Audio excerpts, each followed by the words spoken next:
যখনই আমি কোনো প্রবলেমে পড়েছি তখন আমি কেবল রাসূলের উপর দুরূদ পড়েছি। অ্যান্ড বিলিভ মি, আমি দুরূদ পড়েছি কিন্তু ওই সমস্যার সমাধান হয় নাই।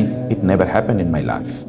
ব্যক্তিগতভাবে রাসূলুল্লাহ সাল্লাল্লাহু আলাইহি ওয়াসাল্লাম বলেছেন, কেউ যদি আমার উপর দুরূদ পড়ে তাহলে আল্লাহ সুবহানাহু ওয়া তাআলা তার গুনাহ মাফ করে দেন এবং তার টেনশন, অ্যাংজাইটি অথবা তার যে চিন্তা বা দুশ্চিন্তা আছে এগুলো আল্লাহ তাআলা দূর করে দেন। সহিহ হাদিস, আল্লাহ তাআলা এগুলো দূর করে দেন।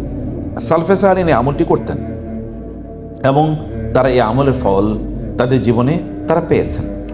সম্মানিত ভাইয়েরা এবং বোনেরা, রাসূলুল্লাহ সাল্লাল্লাহু আলাইহি ওয়াসাল্লামের জীবনী আলোচনার ক্ষেত্রে আমরা মৌলিক আজকে যে বিষয়টির দিকে একটু দৃষ্টি আকর্ষণ করতে চাই আপনাদের, তা হলো আজকের আলোচ্য বিষয়, অর্থাৎ সমাজে যে অবক্ষয় আছে, নৈতিক অবক্ষয় দূর করুন এবং নৈতিকতা বিকশিত করার ক্ষেত্রে রাসূল ইসলামের সিরা, এর ইস্যুটি আমাদের আলোচনা করা দরকার।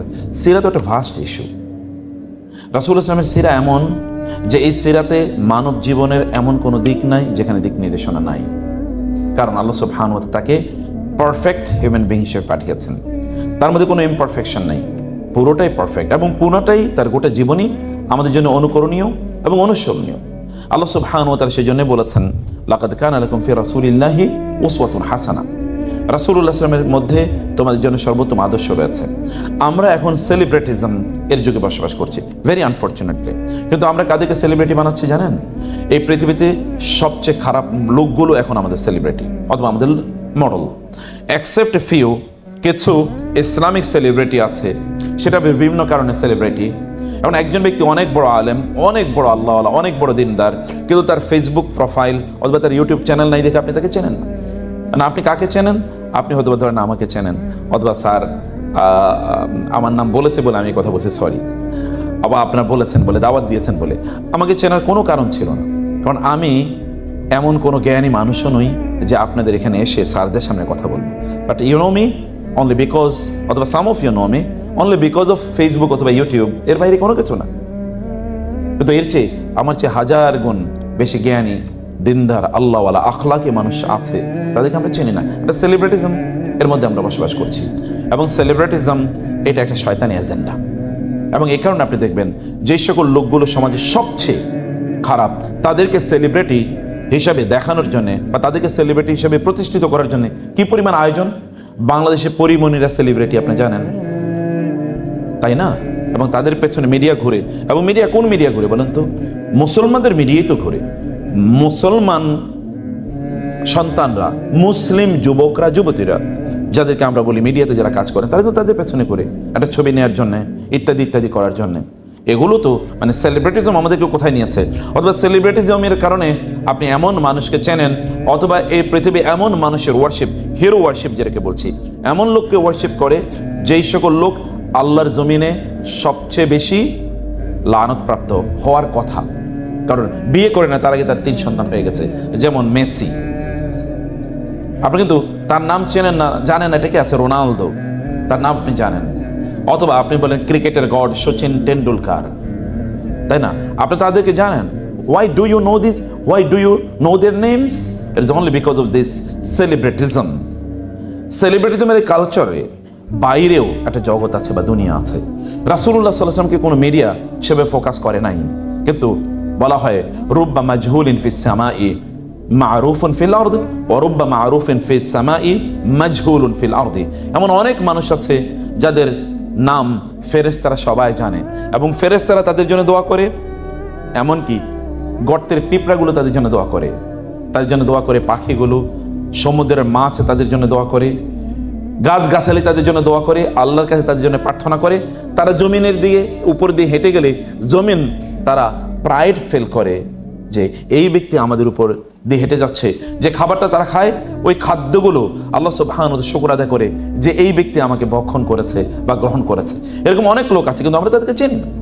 আবার এমন লোক আছে যারা জমিন দিয়ে যখন হেঁটে যায় তখন জমিন প্রায় চৌচির হয়ে যায়, এই লোক আমার উপর দিয়ে হেঁটে গেল, আমি এত দুর্ভাগা যে এই লোক আমার উপর দিয়ে হেঁটে গেল। এরকম অনেক লোককে আমরা প্রচুর পরিমাণে চিনি। আমাদেরকে চেনা দরকার, জানা দরকার তাকে যিনি আমাদের জন্য আদর্শ। এবং আমি আপনাদেরকে আমার অন্তর একটা ফিলিং বলতে চাই। আমার খুবই ভালো লাগে যখন আমার মনে পড়ে 1500 বছর আগে একজন আমাদের জন্য কাঁদতেন আল্লাহ সুবহানাহু ওয়া তাআলার কাছে। আপনি ভাবতে পারেন যে 1500 বছর আগে তিনি কেঁদেছেন। তিনি তার সাহাবীদেরকে লক্ষ্য করে বললেন, আমার ভাইয়েরা, আমার ভাইদের জন্য এরকম, আমার একদল ভাই আসবে এরকম এরকম। সাহাবায়ে কেরাম বলে, ইয়া রাসূলুল্লাহ, আমরা কি আপনার ভাই না? বলে, না, তোমরা আমার সাথী। আমার ভাই হলো তারা যারা আমাকে দেখবে না, আমাকে দেখবে না, কিন্তু তারা আমার প্রতি ঈমান আনবে। এই যে আপনাদেরকে আল্লাহ রাসূল তার ভাই বলে উল্লেখ করেছেন। তারা আমাকে দেখবে না, কিন্তু তারা আমার প্রতি ঈমান আনবে। তারা আমাকে দেখবে না, কিন্তু তারা আমাকে ভালোবাসবে। না দেখে ভালোবাসা, এটা খুবই কঠিন।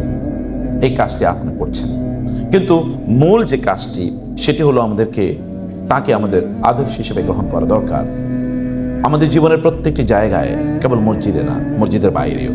কারণ ফাইদা কুদিয়াতিস সালাতু ফান্তাশিরু ফিল আরদি ওয়াবতাগু মিন ফাদলিল্লাহ।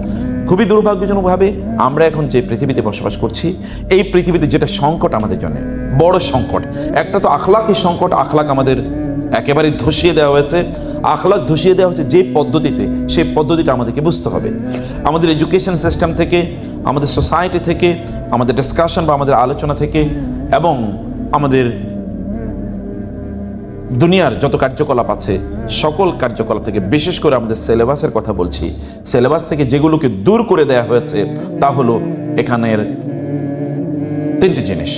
একটা হচ্ছে স্রষ্টা, সৃষ্টিকর্তা সম্পর্কে কোনো আলোচনা চলবে না। আপনি দেখেন, একবার চিন্তা করে দেখেন তো, আপনি বায়োলজি পড়েন, অথবা ধরেন আপনি ফিজিক্স পড়েন, আপনি কেমিস্ট্রি পড়েন, আপনি কসমোলজি পড়েন, আপনি ওশানোগ্রাফি পড়েন, আপনি জিওগ্রাফি পড়েন, আপনি হয়তো মাছি নিয়ে গবেষণা করেন, আপনি বোন নিয়ে গবেষণা করেন, হার্ট নিয়ে গবেষণা করেন, আপনি কিডনি নিয়ে গবেষণা করেন, আপনি ইউরোলজি নিয়ে গবেষণা করেন, অথবা আপনি ধরেন ব্রেন নিয়ে গবেষণা করেন।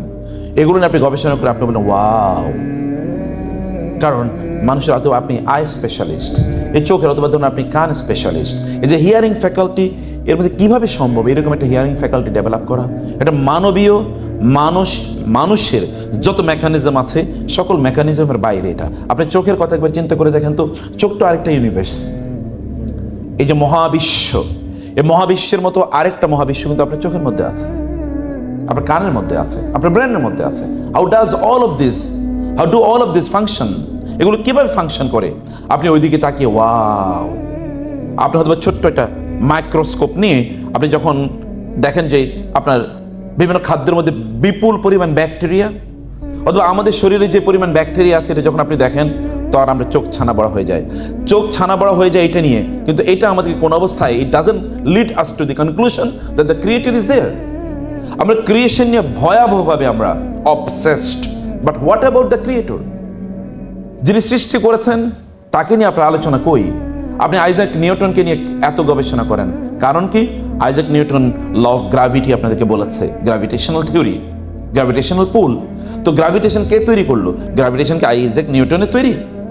তো আইজাক নিউটনকে যদি এত অ্যাপ্রিসিয়েট করতে হয়, তাহলে যিনি এই ল অফ গ্র্যাভিটেশন তৈরি করার কারণে আমরা এই জমিনে আছি, আদরে যেখান থেকে আমরা ছুড়ে এরকম উড়ে চলে যেতাম আমরা, অথবা আমাদের পৃথিবী অন্য একটা গ্রহের সাথে এরকম ক্ল্যাশ করতো, তাহলে কোনো কিছুই করছে না, প্রত্যেকটা তার নিজস্ব অবস্থানে আছে। যিনি এই ল অফ গ্র্যাভিটেশন তৈরি করে আপনাকে এরকম একটা স্টেবিলিটি প্রদান করলেন, তাকে নিয়ে আপনি হিমালয় পাহাড় দেখতে গিয়ে আপনি ওয়াও আপনি বলছেন, কিন্তু হুই is the creator of Himalaya mountain? Himalaya mountain ওইখানে কে তৈরি করলো? কেন তৈরি করলো? ওই জায়গায় আছে কেন? মাউন্টেনগুলোকে অ্যাব্রাপ্টলি এমনিই তৈরি হয়েছে? না, এমনি তৈরি হয়নি। তাহলে মূল সমস্যাটা কোথায়?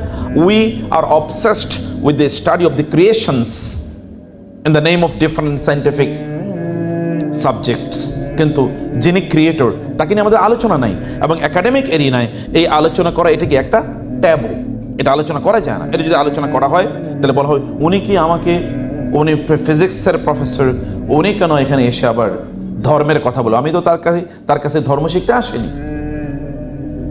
আমাদের এখন আমরা ইকুয়েশনে, মানে গডকে, সৃষ্টিকর্তাকে, ক্রিয়েটরকে, আল্লাহ সুবহানাহু ওয়া তাআলাকে আমাদের ইকুয়েশন থেকে বের করে দিচ্ছি।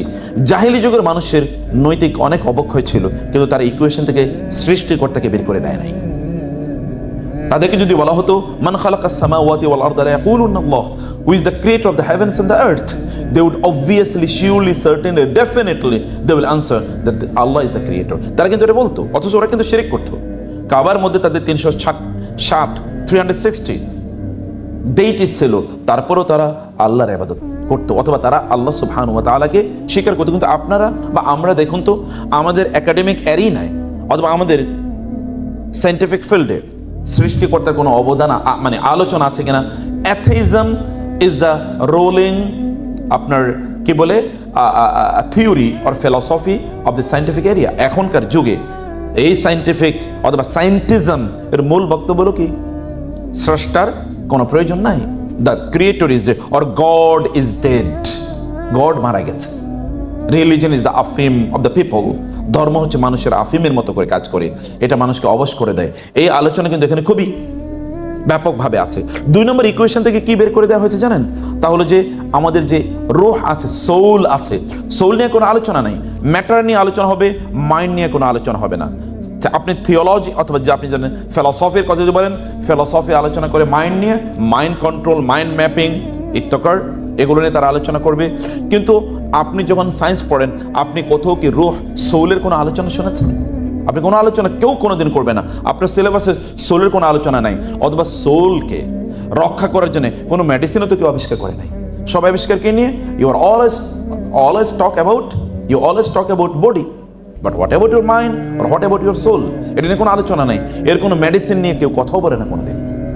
সকল মেডিকেল আলোচনা অথবা যত মেডিকেল কলেজ, যত মেডিকেল ইউনিভার্সিটি অথবা যত মেডিকেল, আপনি যদি সায়েন্সের যত ধরনের আমরা যদি গবেষণার কথা বলি, এমনকি ফার্মাসি এর যত ধরনের আপনার চিকিৎসার যত ধরনের আয়োজন অথবা যত ঔষধ, যা কিছু আপনি দেখবেন না কেন, সব তো আপনার শরীরকে রক্ষা করার জন্য। বডি, এটা যেমন একটা বডি এর ওয়ার্শিপ চলছে, ওয়ার্শিপ অফ আওয়ার বডি।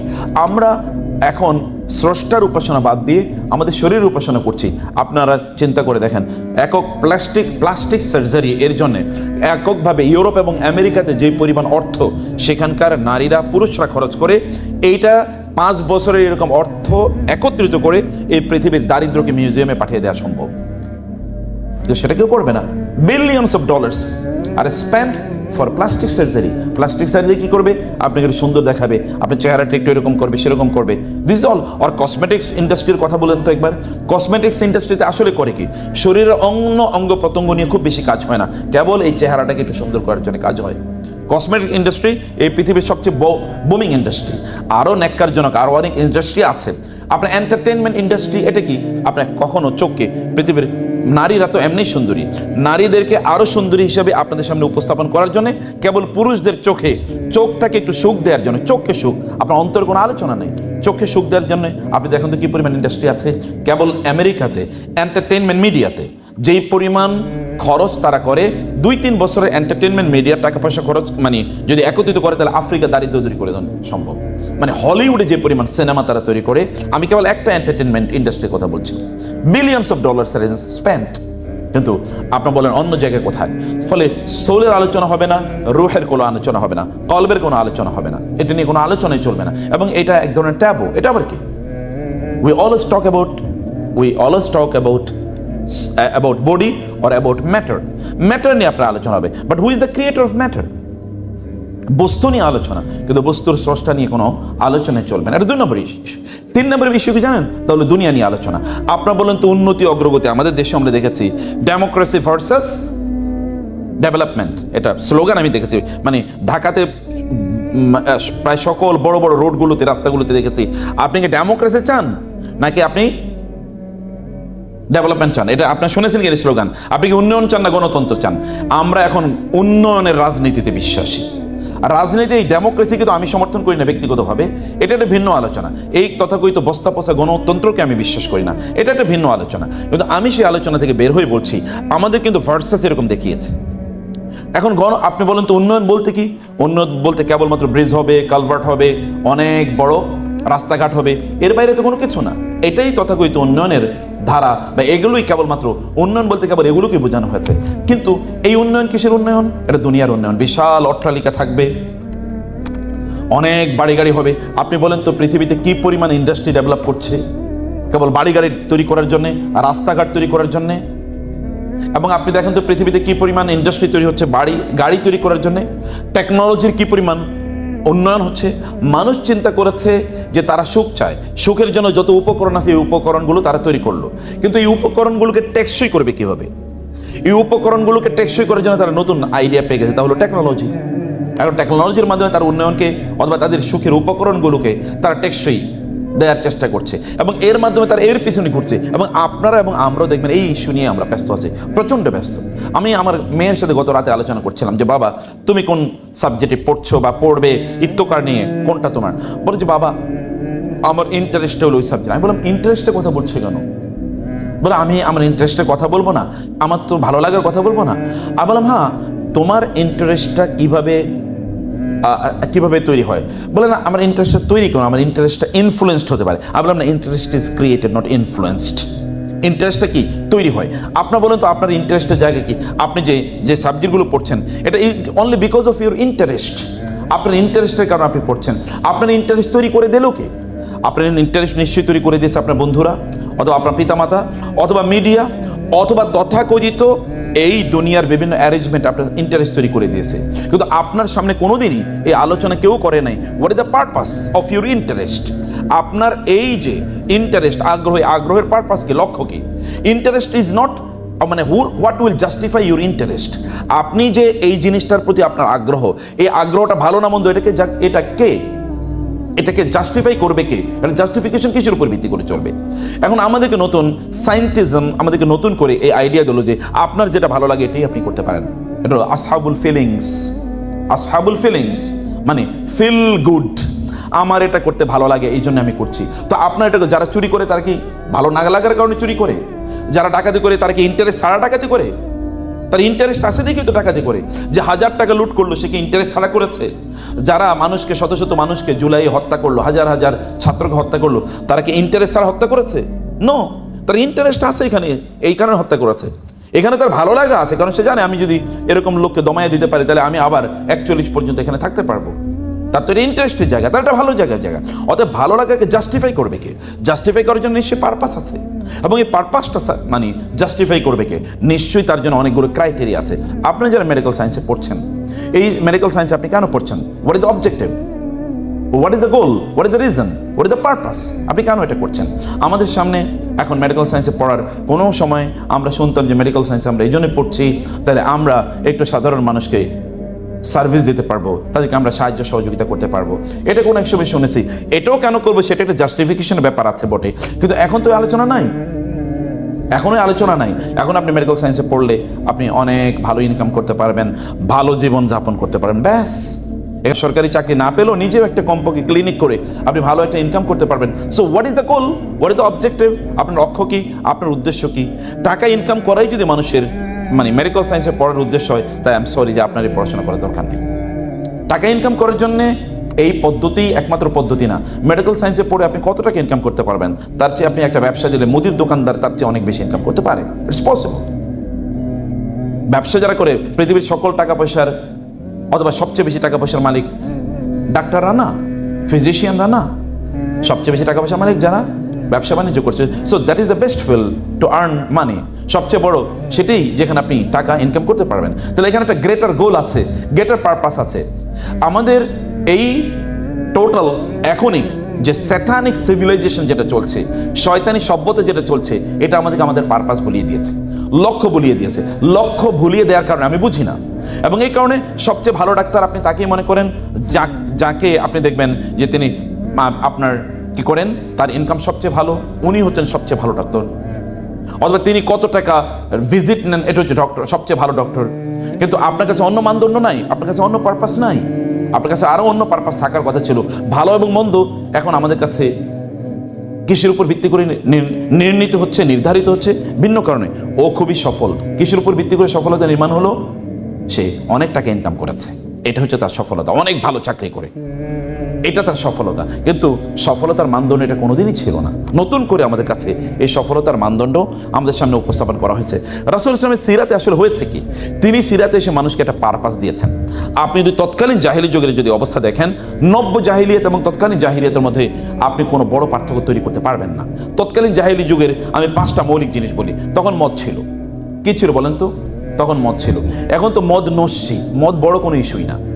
মদের চেয়ে আর অনেক উন্নত মানের প্রোডাক্ট এখন বাজারে পাওয়া যায়। মদ তো সাধারণ জিনিস, তাহলে ওইটা যদি জাহেলি যুগ যদি হয় মদের কারণে, তাহলে এই যুগে এটা কি?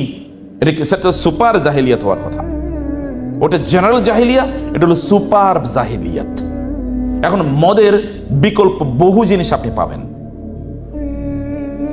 এরকম অসংখ্য জিনিস এখন চলে এসছে, যেটা আমরা তখন মদ কেনার জন্য সর্বত্র এটা অ্যাভেলেবল ছিল না, কিন্তু এভরিওয়্যার ইট ইজ অ্যাভেলেবল। বরং গ্রামে আরো বেশি পাওয়া যায়, মাদক দ্রব্য বেশি পাওয়া যায়। তখন মদ খেত এলিট ক্লাসের লোকেরা, আর এখন মদ খায় কারা?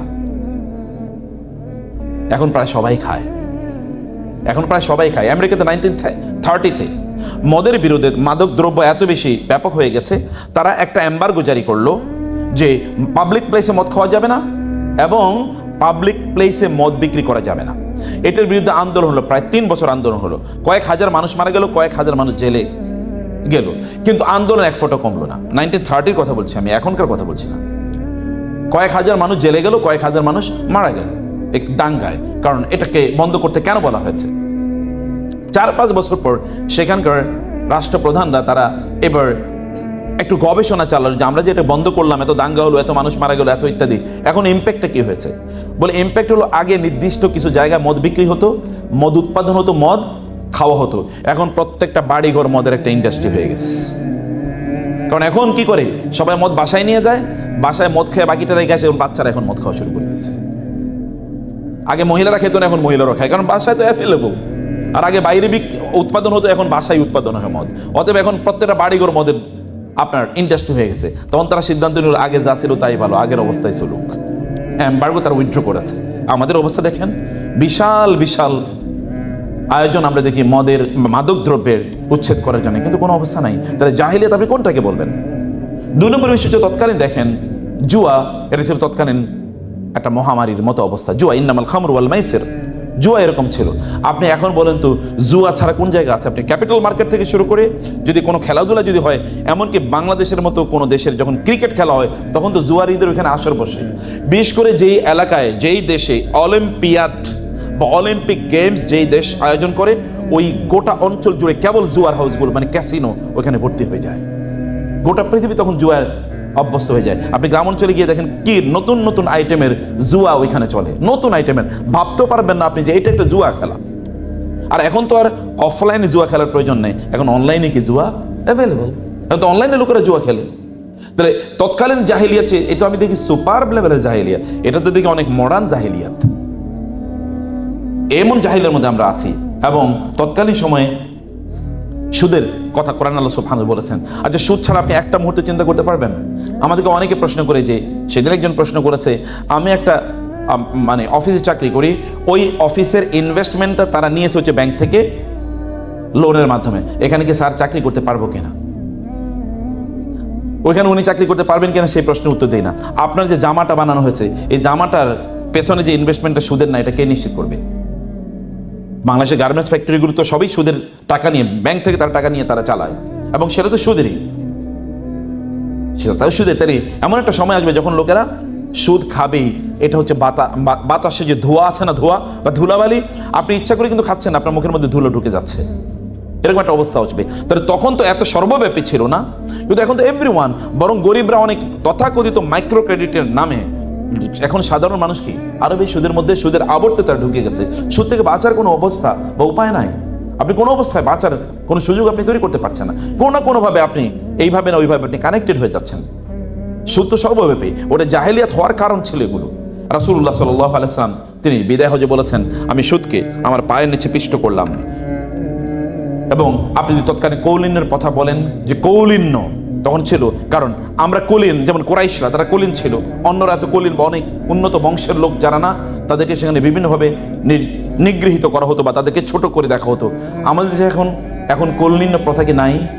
এখন যদি শেখ পরিবার হয়, তাহলে তো তার বিরুদ্ধে কোনো শব্দ বলে, রাসূলের বিরুদ্ধে আপনি গালাগালাজ করতে পারবেন, কোনো সমস্যা নাই, কিন্তু শেখ পরিবারের বিরুদ্ধে কোনো শব্দ বললে আপনার 14 গোষ্ঠী পর্যন্ত হাজতে যাওয়া লাগবে। এরকম কি আইন পাশ হয় না আমাদের দেশে? আইন তো ছিল এরকম, এখন কেউ হবে সেটা যায় না, কিন্তু এরকম আইন তো ছিল, অথবা এখনো আছে। আপনি দেখেন, আপনি খুবই সম্ভ্রান্ত ফ্যামিলির, যেমন খান, যেমন ইন্ডিয়াতে সব খানরা কি করে, সব সিনেমা করে। খান মানে হচ্ছে বিশাল একটা কিছু। পাকিস্তানে আপনি খান মানে হচ্ছে বড় বংশ, বাংলাদেশও এরকম চৌধুরী বংশ মানে হচ্ছে বিশাল কিছু, মানে তার সাথে আর কথাবার্তাও বলা যায় না, এরকম একটা ভাব। তো কৌলিন্য তো তখনও ছিল, এখনো আছে। কৌলিন্যের কারণে তখন একদল লোক কৃতদাস হিসেবে তারা ছিল, এখনো তো কৃতদাস প্রথা আছে। আপনি কর্পোরেট হাউসগুলোতে চাকরি করে দেখেন তো কৃতদাসের মতোই আচরণ করা হয় কিনা। কৃতদাসই তো এক ধরনের, ওটা একটা স্লেভারি, এটাও এক ধরনের স্লেভারি। এই স্লেভারি তখনও ছিল, এখনো আছে। নারীদেরকে বলো তো তখন জীবন্ত প্রথিত করা হতো, এখন কি করা হয় বলেন তো? এখন গোটা ইউরোপ বা আমেরিকা জুড়ে আমরা তাদের যে ফিলসফি, ওয়েস্টার্ন ফিলসফিতে নারীকে কি দেখানো হয়? নারীরা কেবলমাত্র মানুষের জন্য এনজয়মেন্টের ইনস্ট্রুমেন্ট ছাড়ার কিছুই না, কেবল এর বাইরে কিছুই না। তারা তাদেরকে মনে করে যে আমি তো এরকম এরকম, তিনি আমার কাছে এরকম, এর বাইরে কোনো কিছু না। তাকে দেখলেই কেবল তাকে নিয়ে আমার এই স্বপ্ন জাগে, এর বাইরে কোনো স্বপ্ন নাই। শ্রদ্ধার সম্পর্ক কোথায়? রাসূলুল্লাহ সাল্লাল্লাহু আলাইহি ওয়াসাল্লাম তিনি নারীদেরকে কি সম্মান করেছেন, কি সম্মান বলেছেন। আপনি অনেক বড় অনেক কিছু হতে পারেন, আপনি পৃথিবীর শ্রেষ্ঠতম ভালো মানুষ হতে পারেন, কিন্তু আপনার মায়ের পায়ের কাছে আপনার জান্নাত। আপনি অনেক বড় কিছু হতে পারেন, আপনি অনেক বড় স্কলার, অনেক বড় আল্লাহ, অনেক বড় আল্লাহওয়ালা, আপনার কোনো তাহাজ্জুদ মিস হয় না, ইত্তকার, আপনার মার এত ইবাদত নাই, তারপরও জান্নাত ওই মায়ের পায়ের কাছ থেকে নিতে হবে। আপনার বাবা অনেক বড় কিছু না বটে, কিন্তু তারপরও বাবার সন্তুষ্টির উপর আপনার জান্নাত নির্ভর করে। কোথায় নি আল্লাহ সুবহানাহু নারীদেরকে? আল্লাহ সুবহানাহু ওয়া তাআলা, আল্লাহ রাসূল, আল্লাহ তাআলা বলেছেন হামালাতহু মুহওয়াহানান আলা ওয়াহনিন। আল্লাহ সুবহানাহু ওয়া তাআলা বলেছেন ওয়াকাদা রাব্বুকা আল্লা তা'বুদু ইল্লা ইয়্যাহু ওয়া বিল ওয়ালিদাইনি ইহসানা। আমরা বলছি যে নারীদের তৎকালীন অবস্থা যা ছিল, তা সেই সময় নারীদেরকে জীবন্ত কন্যা সন্তানদেরকে জীবন্ত প্রথিত করা হতো। এখন কেবল এই যে আমাদের পাশের যে দেশে আছে, এই দেশে হাজার হাজার ক্লিনিক আছে, এই ক্লিনিকের একটাই মাত্র কাজ, তাহলে যে যদি বোঝা যায় মানে আপনার ওই যে আলট্রাসোনোগ্রাফির মাধ্যমে যে সন্তানটা কন্যা সন্তান হচ্ছে, তাহলে তাকে কি অ্যাবর্শনের মাধ্যমে তাকে হত্যা করা হয়। এটা এই পাশের দেশে বলছি আমি, হাজার হাজার এরকম আছে, আমাদের দেশে এরকম আছে। আপনি দেখেন না গ্রাম অঞ্চলে, এমনকি শহরেও মেয়েদেরকে নিয়ে অন্যরা কিন্তু টেনশনে, মানে প্রবলেমে আছে, বিপদে আছে, এবং এটি এখন র্যাম্প্যান্ট। অতএব ওই সময়ের জাহেলিয়াতের এবং এই সময়ের জাহেলিয়াতের মধ্যে আপনি খুব বড় পার্থক্য পাবেন না। লাস্ট তখন জাহেলিয়াতের একটা প্রবলেম ছিল, তাহলে ধর্মহীনতা। তখন মানুষের ধর্মহীনতা ছিল, আসমানি ধর্ম ছিল না। এখন আপনি বলেন আসমানি ধর্মের কাজ কোথায়? আপনি বলেন আপনারা যে পড়াশোনা করতে এসেছেন মেডিকেল কলেজ পর্যন্ত, এই আপনার যারা মাদ্রাসায় পড়িয়েছেন তাদের কথা বলছি না, অন্যরা আপনার ক্লাস 1 থেকে শুরু করে এতটুকু পর্যন্ত এসে আপনারা কয়টা হাদিস পড়েছেন বা কোরআনের কতটুকু পড়ানো হয়েছে আপনাদেরকে? কোথাও কি আছে আপনাকে কোরআন পড়ানোর কথা? বরং আমরা পরবর্তীতে গত প্রায় 15-16 বছর পর্যন্ত আমরা যা দেখেছি, যেখানে ইসলামিক স্টাডিজ নামে পড়া ছিল ওগুলোকে বের করে দিয়ে ওখানে ক্রিকেট ঢুকানো হয়েছে, ওইখানে আপনার নাচ ঢুকানো হয়েছে, অথবা ওইখানে কি বাড়ির কাজ, স্বাস্থ্য, ইত্তকার নামে হাবিজাবি বহুত কিছু শেখানো হয়েছে। তারা বলেছে ধর্ম হলে ঐচ্ছিক, কেউ শিখলে শিখলো, না শিখলে নাই। তার মানে আল্লাহ সুবহানাহু ওয়া তাআলা আপনার ইকুয়েশনে নাই, দিন আপনার ইকুয়েশনে নাই। তখনকার মানুষের মাঝে কিছু ধর্মীয় আচার আচরণ ছিল, এখনকার মানুষের মাঝে এগুলো কোনো কিছুই নাই। এখন আমরা কি করেছি? আমরা আমাদের পারপাসকে ভুলে গিয়ে আমরা আমাদের নিজেদের খেয়াল খুশিকে আমাদের গড বানিয়ে নিয়েছি। আপনি তাই করেন যা আপনার ভালো লাগে। বলেন তো, আমরা মনে করেছি কি ভিডিও গেমসের মতো আমাদের জীবনটাকে আমরা বানিয়ে ফেলেছি, ভিডিও গেমসের মতো। ভিডিও গেমস আপনি মনে চায় এখন, ওকে আমি ভিডিও গেমস খেললাম, কিছুক্ষণ খেলছেন এবং এটা একটা সেট রুল আছে। সেট রুলে আপনি যখন এই এই মানে লেভেল থেকে যখন পরবর্তী লেভেল যান, আপনি ওয়াও, এরপরে লেভেল থেকে তারপরে লেভেল ওয়াও, এরকম আপনি মনে করছেন। এরকম ভিডিও গেমের মতো আপনি আপনার জীবনটাকে তৈরি করে ফেলেছেন, এবং এর বাইরে কোনো কিছু নাই। এটাই আমার স্বপ্ন, এটা আমার কল্পনা, ওইটা আমার মধ্যে এক ধরনের মানে উচ্ছ্বাস, সুখ তৈরি করে দেয়। এরকম ফেক সুখের পেছনে আমরা সবাই ঢুকে যাচ্ছি, এই ফেকের পেছনে, এই দুনিয়ার পেছনে, দুনিয়ার বিভিন্ন ধরনের আয়োজনের পেছনে আমরা ঢুকে যাচ্ছি। রাসূল সাল্লাল্লাহু আলাইহি ওয়াসাল্লাম এক নম্বর যে কাজটি করেছেন, যেই জায়গায় আমি আপনাদেরকে নিয়ে আসতে চাই, তাহলে যে তিনি মানুষকে পারপাস দিয়েছেন, লক্ষ্য দিয়েছেন, মানুষকে উদ্দেশ্য দিয়েছেন। খালিদ ইবনে ওয়ালিদের কথা একবার চিন্তা করে দেখেন। খালিদ ইবনে ওয়ালিদ তিনি যখন ইসলামের পক্ষে বিপক্ষে যুদ্ধ করেছেন তখনও তিনি বিজয়ী, ইসলামের পক্ষে যত যুদ্ধ করেছেন সকল যুদ্ধে তিনি বিজয়ী। এমন কোনো যুদ্ধ নাই যে যুদ্ধে তিনি বিজয়ী হন নাই। যুদ্ধে তিনি যার পক্ষে থাকুক না কেন, শত্রুর পক্ষে যদি 1,00,000 সৈন্য থাকে, তার পক্ষে 3,000, তাহলে ওই যুদ্ধে তিনিই বিজয়ী। এরকম ক্যারিশমেটিক মিলিটারি জিনিয়াস এই পৃথিবীতে একজনই দেখেছে পৃথিবী। এরকম কোনো জিনিয়াস নাই যার জীবনে কোনো পরাজয়ের কোনো রেকর্ড নাই, কোনো যুদ্ধে কোনো পরাজয়ের রেকর্ড নাই, শত যুদ্ধে কোনো পরাজয়ের রেকর্ড নাই।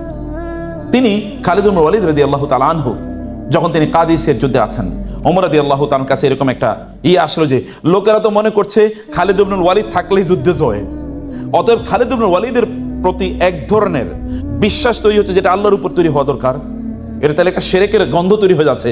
ওমর রাদিয়াল্লাহু তাআলার সাথে সাথে আবু উবাইদা ইবনুল জাররাহ রাদিয়াল্লাহু তাআলা আনহুকে গভর্নর বানিয়ে তিনি চিঠি দিলেন যে খালিদ ইবনে ওয়ালিদ এখন থেকে আর সেনাপতি থাকবে না। খালিদ ইবনে ওয়ালিদ তিনি চিঠিটা পাওয়ার পরে তিনি পেছনে চলে গেলেন, সেনাপতিকে আবু উবাইদাকে সামনে দিয়ে দিলেন, কিন্তু তিনি যুদ্ধে আগের মতো করে যাচ্ছেন। তার মৃত্যুর সময় তিনি তার বিছানায় শুয়ে আছেন, মারা যাচ্ছেন ওইখানে। তার মৃত্যুর সময় তিনি কাঁদছেন। লোকেরা বলছেন, খালিদ আপনি কাঁদছেন কেন? বলে, তোমরা আমার শরীরটা একটা তাকিয়ে দেখো তো, শরীরে এমন কোনো জায়গা নাই যেই জায়গায় আঘাতের চিহ্ন নাই। আমার গোটা শরীর আঘাতের চিহ্নে, এটা হয় তলোয়ার অথবা বর্ষা অথবা তীর, এর আঘাতের চিহ্ন আছে। আমি গোটা জীবন জুড়ে আমি আশা করছিলাম যুদ্ধের ময়দানে আমি শহীদ হব, কিন্তু দেখো আমি কিন্তু আমার বিছানায় মারা যাচ্ছি। তিনি মারা গেলেন। গোটা মদিনায় একটা ঝড়ের মতো, একটা মহা ঝড়ের মতো একটা অবস্থা তৈরি হলো। খালিদ মারা গেছে, মানুষ চিন্তাও করতে পারছিলেন না খালিদ মারা গিয়েছে। কান্নার রোল, মানে ঝড় যেরকম সব বিধ্বস্ত করে দেয় এরকম সব বিধ্বস্ত করে দিচ্ছে, কান্নার রোল চারিদিকে। ওমর রাদিয়াল্লাহু খলিফা, ওমর রাদিয়াল্লাহু তাআলা আনহু তিনি বের হলেন মানুষদেরকে নিষেধ করার জন্য যে এভাবে কাঁদতে নাই, বিশেষ করে নারীরা তো এভাবে কাঁদতে পারে না, ইসলাম এটাকে অ্যালাউ করে না। তিনি যখন বের হচ্ছিলেন হঠাৎ করে শুনলেন তার ঘর থেকে কেউ একজন কেঁদে উঠছে, ওয়া খালেদা, ওয়া খালেদ, হে খালেদ বলে তিনি কান্না করে উঠছেন।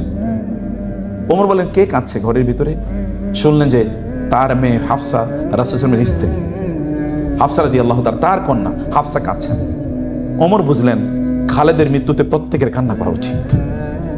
ওমরদের চিন্তা করলেন, না, কাউকে নিষেধ করা যায় না, মানুষ কাঁদুক, খালেদের মতো মানুষের জন্য সবারই কান্না করা উচিত। কারণ রাসূলের স্ত্রী কাঁদছেন, ইট মিনস যে তার জন্য কান্না করা যায়। আপনি বলেন তো, একটা মানুষ একটা পারপাসের নিজের জীবন যাপন করে কোথায় তাকে নিয়ে যেতে পারে? তিনি মারা যাচ্ছেন, আপনি যদি আপনার শাহাদাতের তামান্না যদি আপনার অন্তরে থাকে, আপনি যদি ঘরেও মারা যান, তাইলেও কিন্তু আপনি কি শাহাদাতের মর্যাদা পাবেন। আপনি আপনার রুমে, ওয়ালাউ মাতা আলা ফিরাশি, রাসূল বলেছেন, if he dies on his bed, এবং তার অন্তরে ছিল কি শাহাদাতের তামান্না, তা আল্লাহ সুবহানাহু তাকে শহীদের মর্যাদা প্রদান করবেন। He knows it and he participated in all the battles during the life of the Prophet sallallahu alaihi wasallam and after his life. কিন্তু তারপরেও তার পারপাসটা তাকে কত গ্রেট বানিয়েছে।